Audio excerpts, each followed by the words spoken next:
بے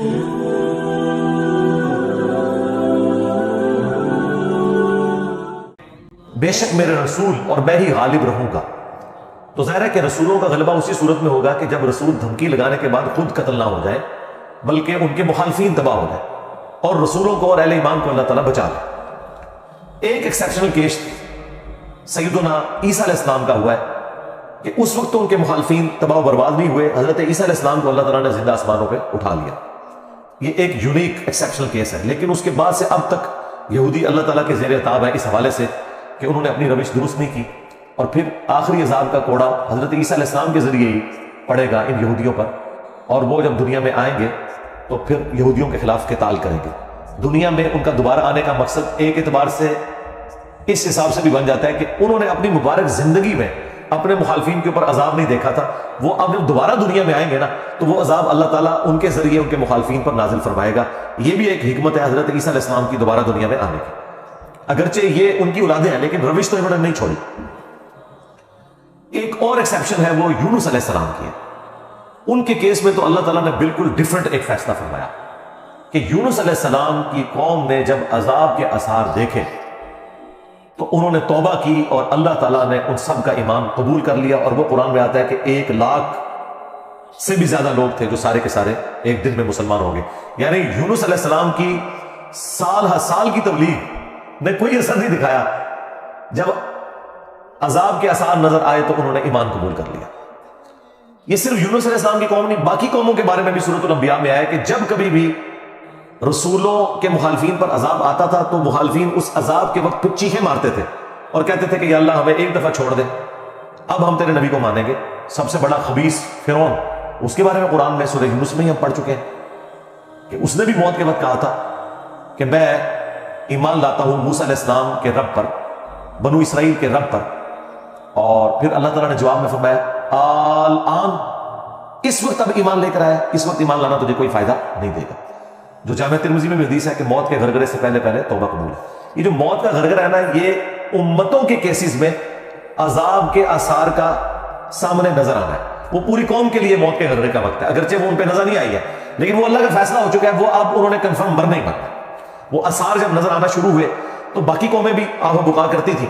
اس قوم نے بھی آہ و بکا کیا اور اللہ تعالیٰ نے ان کے کیس میں وہ سن لیا اور انہیں بچا لیا. اور جب یونس علیہ السلام واپس آئے وہ تو دنگ رہ گئے کہ یہ کیا ہوا، میں تو انہیں عذاب کا وعدہ دے کے گیا تھا، یہ سارے کے سارے زندہ سلامت ہیں. اور اس سے بڑھ کر ان کو حیرانگی یہ ہوئی کہ وہ سب کے سب لوگ ایمان ملے ہیں.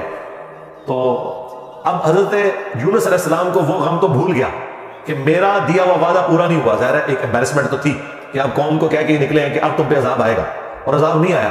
تو امبیرسمنٹ تو حضرت یونس علیہ السلام نے فیل کی، لیکن اس کی کمپنسیشن اللہ نے اس حوالے سے کر دی کہ جو ان کا مقصد ہے وہ پورا ہو گیا کہ لوگ ایمان لے. آپ سورۃ الاعراف میں، سورہ ہود میں بھی دیکھیں گے کہ جب کبھی قوموں پر عذاب آتا ہے تو اینڈ پہ وہ قوم کا پیغمبر عذاب دیکھنے کے بعد اپنی قوم سے مخاطب ہو کے کہتا ہے کہ میری قوم، میں نے تو بڑی کوشش کی تھی کہ تمہیں اس عذاب سے بچا لیتا لیکن تم خود گمراہی پر تلے ہوئے تھے. تو عذاب کے بعد بھی قوموں کا درد پیغمبروں کے سینے میں رہتا ہے. ایک نیچرل چیز ہے، رقیق القلب ہوتے ہیں نا جو پیغمبر ہوتے ہیں. تو یہاں پر جب انہوں نے دیکھا سب ایمان لے ہیں تو ظاہر ہے کہ وہ ایک ہیپی اینڈنگ ہوئی ہے. کیا ڈراپ سین ہوا. میں کبھی بعض اوقات یہ جب حضرت یونس علیہ السلام کی قوم کا واقعہ قرآن میں پڑھتا ہوں نا تو میں بڑی خواہش کرتا ہوں کہ میں جنت میں جا کے یہ منظر دیکھوں کہ وقت کا پیغمبر عذاب کی وہی سنا کے گیا ہے اور لوگ چیخوں پکار کر رہے ہیں اور ایسا یونیک کیس ہو گیا، سمجھ لیں مردہ ہی زندہ ہو گیا کہ اللہ تعالیٰ ان کی چیخوں پکار سن کے ان کی توبہ بھی قبول کر لیتا ہے. اور پھر یونس علیہ السلام جب واپس آتے ہیں ان کی حیرانگی کیا ہوگی. ٹھیک ہے، کیا ڈراپ سین ہوگا. میں کہتا ہوں نہیں، اس طرح کی کوئی ٹریجک فلم نہیں ہو سکتی جو یونس علیہ السلام اور ان کی قوم کی ہے. اور وہ کیوں ہوا؟ صرف یونس علیہ السلام سے ایک اجتہادی خطا ہوئی. ہم اسے گناہ نہیں کہتے، وہ خطا ہے. انبیاء خطا کرتے ہیں لیکن چونکہ وہ اپنی خطا پر قائم نہیں رہتے اور وہ گناہ کے زمرے میں بھی نہیں ہے، غلطی ہے بحیثیت انسان. انسان غلطیوں سے پاک اگر ہم پیغمبروں کو کہتے ہیں تو یہ پاک وہ والا نہیں ہے جس طرح اللہ پاک ہے. آپ سبحان کا لفظ صرف اللہ کے ساتھ بولتے ہیں، کوئی پیغمبر بھی سبحان نہیں ہے. پرفیکٹ صرف اللہ. دیکھیں انسان تو ہے ہی امپرفیکٹ. جب ہم نیند کے محتاج، کھانے پینے کے محتاج، اس کے بعد ٹوائلٹ کے محتاج اور سب سے بڑھ کر اپنی زندگی کے لیے اپنے رب کے محتاج، تو انسان تو پرفیکٹ ہے ہی نہیں ہے. پرفیکٹ صرف اللہ ہے. جو کسی کا محتاج نہیں ہے. غلطیوں سے پاک صرف اللہ.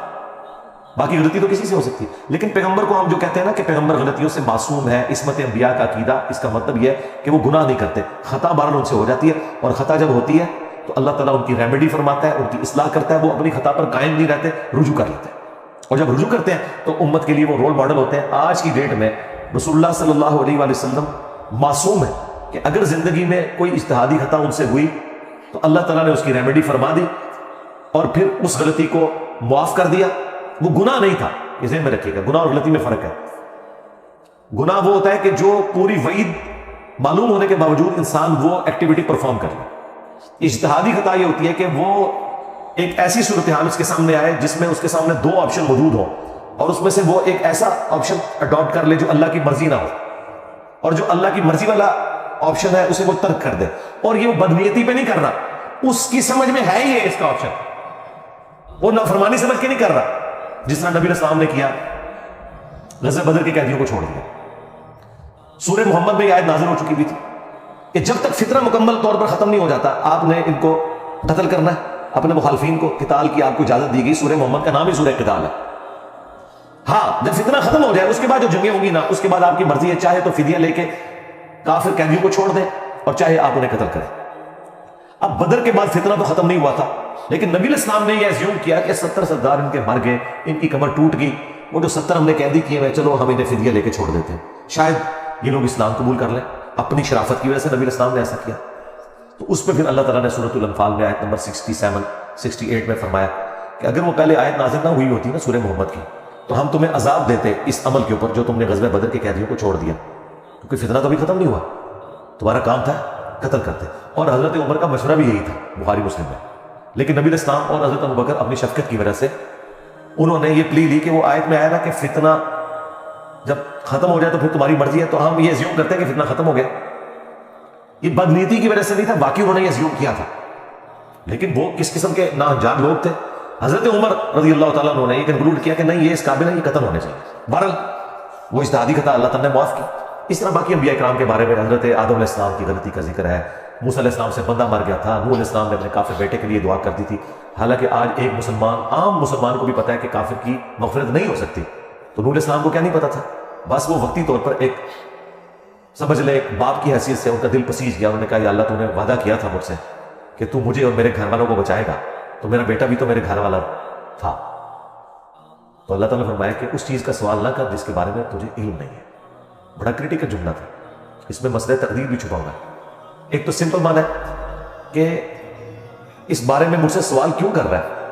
تم نے کب یہ ایزیوم کر لیا کہ تمہارے گھر والے اگر کفر کریں گے تو میں انہیں چھوڑ دوں گا؟ گھر والوں سے مراد وہ گھر والے تھے جو ایمان لے کر آئے. آپ کی بیوی نہیں لائی، ایک بیٹا نہیں لایا، باقی گھر والے لے آئے، ایمان تو بچ گئے. اور دوسرا یہ جو جملہ تھا نا کہ اس چیز کا سوال نہ کر جس کے بارے میں تجھے علم نہیں، سورہ ہود میں آیت نمبر 46 میں. اور اے نوح جاہلوں میں شمار نہ ہو، یہ بڑا سخت جملہ ہے. یہ مسئلہ تقدیر کی طرف اشارہ ہے کہ تجھے نہیں پتا کہ میری تقدیر میں یہ لکھا ہے کہ یہ نبی کا بیٹا ہونے کے باوجود بھی اللہ کے علم میں یہ جہنمی ہے. وہ اللہ تعالیٰ نے اسے جہنمی نہیں بنایا بلکہ اپنے کرتوتوں کی وجہ سے. تو اللہ کی تقدیر کے اوپر تو کسی کا بھی علم نہیں ہے نا جب تک اللہ تعالیٰ مطلع نہ کر دے. یہ بہت کریٹیکل ایشو ہے، اس لیے میں نے الگ سے ایک ویڈیو اس پہ ریکارڈ کروائی ہے. عصمت انبیاء کا عقیدہ، اس کا ٹائٹل ہے انبیاء گناہ نہیں کرتے.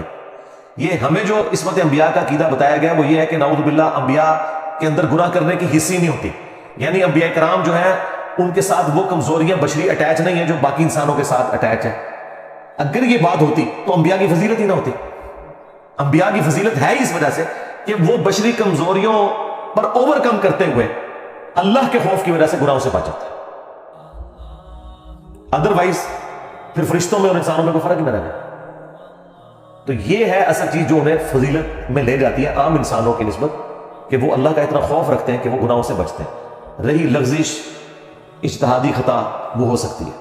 تو میں نے وہ انبیاء گناہ نہیں کرتے اس میں تفصیل کے ساتھ واقعات مختلف قرآن سے بیان کیے. سورہ یوسف میں ہے کہ اس عورت نے یوسف کا قصد کیا، یوسف بھی عورت کا قصد کر لیتا اگر اپنے رب کی برہان نہ دیکھتے. اب اندازہ کریں اللہ تعالیٰ فرما رہا ہے کہ یوسف علیہ السلام بھی اس برائی میں پڑ جاتے اگر اللہ تعالیٰ انہیں ایک خاص نشانی نہ دکھاتا. وہ قرآن میں تو رپورٹ نہیں ہوئی، اسرائیلی روایتوں میں آتا ہے کہ اللہ تعالیٰ نے اس وقت حضرت یوسف علیہ السلام کو اپنے والد کی شبیہ دکھا دی تھی، حضرت یعقوب علیہ السلام کی، اور وہ انگلی سے یوں اشارہ کر رہے تھے کہ یہ کام نہیں کرنا تم نے. یا اس وقت شیطان بھیانک شکل میں انہیں نظر آ گیا کہ یہ شیطان مجھ سے برائی کا کام کروانے لگا ہے، بل کوئی نشانی اللہ نے دکھائی ہے قرآن میں ہے اور اس کی وجہ سے وہ برائی سے بچے. اس کا مطلب ہے کہ ان میں مادہ موجود تھا لیکن اللہ نے انہیں بچایا ایک نشانی کے ذریعے. تو انبیاء کی اللہ تعالیٰ حفاظت کر لیتے. یونس علیہ السلام سے جو آپ سمجھ لیں اجتہادی خطا جسے ہم گناہ نہیں کہتے وہ یہ ہوئی کہ جب مقررہ وقت کے اوپر قوم یونس ایمان نہیں لے کر آئی تو یونس علیہ السلام نے انہیں کہا کہ اب 3 دن بعد عذاب آ جائے گا، جو اللہ نے وعدہ کیا تھا کہ یہ ان کا سمجھ لیں ٹائم اینڈ ہو رہا ہے، اس ٹائم لائن کے بعد عذاب آ رہا ہے. لیکن ساتھ یہ ضروری تھا کہ اللہ تعالیٰ کی وحی کا انتظار کرنا ہے اس علاقے کو چھوڑنے سے پہلے. تمام انبیاء جب قوموں کو وحی سناتے ہیں نا تو پھر اللہ تعالیٰ کی وحی کی اجازت کے بعد اس علاقے کو چھوڑتے ہیں. نبی اسلام نے بھی ہجرت دیکھے اینڈ پہ کی ہے، ایویں نہیں مطلب آپ خود سے نہیں نکلے، اللہ تعالیٰ کی وحی کے ذریعے نکلے. قرآن میں سورۃ الانفال میں آیا تھا کہ یہ جب کافر کہتے تھے نا کہ ہم پر عذاب کیوں نہیں نازل ہوتا، ہم نبی کا انکار کر رہے ہیں، تو اللہ تعالیٰ نے فرمایا کہ جب تک اے نبی تم ان میں موجود ہو ہم ان کو عذاب نہیں دیں گے. اللہ کی سنت ہے کہ جب کبھی کسی قوم کو عذاب دینا ہوتا ہے نا تو اس قوم میں سے انبیاء اور اہل ایمان کو الگ کرتا ہے، پھر باقی کی قوم پر عذاب آتا ہے. اور وہ اللہ تعالیٰ نے نکالا اور غزوہ بدر میں لا کے ڈبویا ان کو، جس طرح فرعونیوں کو اپنے محلات سے نکال کے سمندر میں غرق کیا تھا، مشرکین عرب کو اپنے گھروں سے نکال کے بدر میں ڈبویا صحابہ کرام کی تلواروں کے ذریعے. یہ عذاب استحصال کی ایک قسط ان پر آئی تھی. تو یونس علیہ السلام نے ازیوم کیا کہ ظاہر ہے کہ اس کے بعد عذاب تو آنا ہی ہے، لیکن ان کی شان اس سے بلند تھی کہ وہ وہی کا انتظار کیے بغیر نکل گئے. بس جب وہ نکلے جس کشتی میں سوار ہوئے وہ کشتی جو ہے وہ بھنور میں پھنس گئی اور ان کی اپنی ایک نارمز چل رہی تھی کہ اگر کشتی بھنور میں پھنس جائے تو یہ اس چیز کی علامت ہے کہ کوئی غلام اپنے آقا کی اجازت کے بغیر بھاگ کر آ گیا. پھر وہ قرآن اندازی کرتے تھے اور جس کے نام قرآن نکلتا تھا اس کو فدیے کے طور پر وہ سمندر میں ڈال دیتے تھے. پہلی دفعہ قرآن اندازی کی گئی بیلٹنگ تو حضرت یونس علیہ السلام کا نام نکلا. ان کا نہیں یونس علیہ السلام تو اس طرح ہو ہی نہیں سکتا. دوسری بار، تیسری بار، تینوں بار یونس علیہ السلام کا نام نکلا قرآن اندازی میں. تو یونس علیہ السلام نے اچھا قرآن میں اشارتاً اس کا ذکر ہے، اسرائیلی روایتوں میں تفصیل کے ساتھ ہے، لیکن یہ بالکل قرآن میں فٹنگ بیٹھتی ہے. یعنی آپ کو یہ تو بتایا گیا کہ یونس اسلام مچھلی کے پیٹ میں رہے، تو وہ مچھلی کے پیٹ میں پہنچے کیسے تھے؟ مچھلی کے پیٹ تک پہنچنے کے لیے تو آپ کو اب دوست چاہیے، نیچے ہے مچھلی، اتنی بڑی ویل مچھلی ہے، کوئی چھوٹی مچھلی کے پیٹ میں تو رہ نہیں سکتا بندہ. تو وہ حضرت یونس علیہ السلام کو انہوں نے سمندر میں پھینک دیا. یونس علیہ السلام نے خود ہی کہا، انہوں ان کو کلک کر گیا کہ یہ معاملہ میرے اینڈ پہ ہے. انہوں نے کہا بھائی مجھے پھینکو، تو مجھے سمجھ آ گئی ہے، ذرا فوراً کلک کر گیا کہ معاملہ خراب میرے سے ہی ہو گیا. وہ ان کو سمندر میں پھینک دیا تو اللہ کے حکم سے ایک مچھلی نے انہیں نگل لیا. یہ قرآن میں آگے تفصیل نہیں ہے کہ کتنے دن تک، لیکن تورات میں ملتا ہے کہ 3 دن اور 3 رات تک وہ مچھلی کے پیٹ میں رہے. یہ ویسے پبلک میں چھوڑے 40 دن نہیں، 3 دن. بس وہی 3 دن، وہ جو 3 دن عذاب آنے تھے نا، وہ 3 دن انہوں نے مچھلی کے پیٹ میں گزارے. اور وہ 3 دن ان کی قوم نے زندگی موت کی کشمکش میں گزارے کہ ابھی عذاب آیا کیا ہے. ٹھیک ہے، توبہ ہے نہیں ہوئی کہ آئی ایم سوری تے توبہ قبول ہو گئی ہے نا. 3 دن انہوں نے پی کٹی ہے بھائی جی. یہاں تو لوگ 1 دن جیل نہیں کاٹ سکتے ہیں، 3 دن تک انہوں نے وہ تکلیف کاٹی ہے، پھر اللہ تعالیٰ نے ان کی توبہ قبول کی ہے. اور یہاں پہ حضرت یونس علیہ السلام 3 دن تک مچھلی کے پیٹ میں اندھیرے میں، اور دیکھیں اللہ نے ان کو ایسے کلمات سکھا دیے، مختصر تھے، پرفیکٹ تھے، بہترین توبہ. لا الہ الا انت سبحانک. سورۃ الانبیاء میں یہ دعا ہے، اے اللہ تیرے سوا کوئی معبود نہیں اور تو پاک ہے نا، پاک تو غلطی نہیں کر سکتا. انی کنت من الظالمین، بے شک میں ہی ظالم ہوں، میں انسان ہوں، انسان سے غلطی دوں گا. تو یہ دعا اتنی اللہ کو پسند آئی کہ سورہ الصافات میں آیا کہ یونس اگر مچھلی کے پیٹ میں ہمیں ان الفاظ کے ساتھ یاد نہ کرتے تو پھر مچھلی کے پیٹ سے اسی دن نکالے جاتے جس دن مردے اپنی قبروں سے نکالے جاتے. قیامت کے دن تک مچھلی کے پیٹ میں رہتے، یعنی مچھلی کا پیٹ ان کی قبر بن جاتی. اتنا غصہ ایک جملے نے ٹھنڈا کرتی. اور ساتھ اللہ نے فرمایا کذالک ننجی المؤمنین، ہم اہل ایمان کو اسی طریقے سے نجات دیں گے. یعنی جو بھی یونس والے طریقے سے ہماری طرف متوجہ ہوا اسے بھی ہم نجات دیں گے. یہ دعا ہمیں اتنی پسند ہے کہ جو ان الفاظ کے ساتھ ہم سے معافی مانگے گا ہم اسے بھی نجات دیں گے. جامع ترمذی میں حدیث ہے، جو یونس علیہ السلام کی دعا کے ذریعے اللہ کی طرف متوجہ ہوا اللہ تعالیٰ کبھی اسے معروم نہیں لوٹائے گا. لا الہ الا انت سبحانک انی کنت من الظالمین. اور جمع کے سیغے سے پڑھیں گے تو لا الہ الا انت سبحانک انا کننا من الظالمین. وہاں تھا انی کنت من الظالمین، یہ ہے انا کننا من الظالمین. دونوں طریقے سے آپ دعا مانگ سکتے ہیں، بہترین دعا ہے یہ، اس میں اعظم ہے دعاؤں کی قبولیت کے لیے۔ قرآن میں بھی آیا کذالک ننجی المؤمنین، اور جامع ترمذی میں بھی آیا کہ جو اس دعا کے ذریعے اللہ کی طرف متوجہ ہوگا اللہ تعالیٰ اسے محروم نہیں لوٹائے گا۔ لہذا جو جامع ترمذی میں حدیث ہے نا کہ اللہ کی حمد اور دروشی پڑھ کے دعا کرو تو قبول ہوتی ہے، تو وہ اللہ کی حمد میں نا آپ اس کو شامل کریں، لا الہ الا انت سبحانک انی کنت من الظالمین، یہ اللہ کی بیسٹ حمد بھی ہے اور بیسٹ استغفار بھی ہے، اور ایسا استغفار ہے کہ اللہ کی رحمت کو ٹریگر کرنے والا ہے۔ دیکھیں آپ نے اللہ تعالیٰ کی کس چیز کو ہائی لائٹ کیا ہے کہ یہ اللہ تو پاک ہے، تو غلطی کر نہیں سکتا، اس کی عظمت ماننا، اور پھر ساتھ ہی کہا کہ مجھے تو نے بنائی ایسا ہے کہ میں غلطی کروں گا، تو دیکھ میں کمزور ہوں، میں مان رہا ہوں میں غلطی کروں گا، تو کر بیٹھوں تو معاف کر دینا، اس سے بیسٹ انداز نہیں ہو سکتا۔